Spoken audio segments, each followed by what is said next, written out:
Sa loob ng mahigit 3 dekadang pagbibigay ng serbisyong totoo, nananatili pa rin kapuso ang multi-awarded na mamamahayag at host, si Jessica Soho. Nakatutok si Aubrey Carampel. Nananatiling kapuso mo si Jessica Soho. Muling pumirma ng kontrata sa GMA Network ang award-winning broadcast journalist.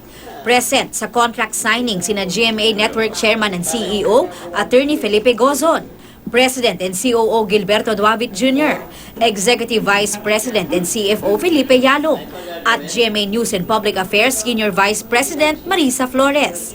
Si Jessica ang host ng top-rating news magazine show na Kapuso Mo, Jessica Soho, at ng documentary program na Brigada.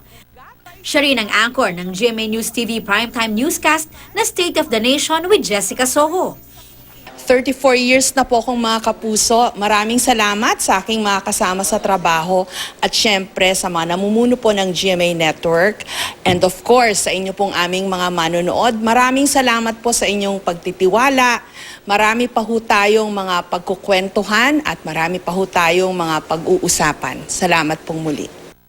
Masaya ang pamunuan ng GMA sa pag-renew ng kontrata ni Jessica na hindi lang daw isang loyal kapuso, kundi isa ring magandang ehemplo sa kanyang mga kasamahan at sa buong industriya ng pamamahayag.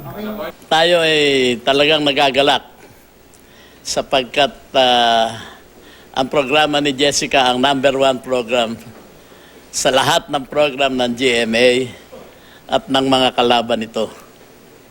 Kaya't ganong halaga si Jessica sa GMA.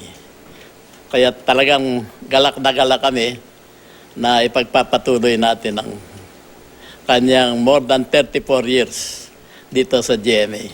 Jessica personifies, exemplifies all the virtues and values na tinataguyod natin, hindi lamang ng News and Public Affairs Group, kung hindi ng buong network, ng buong stasyon.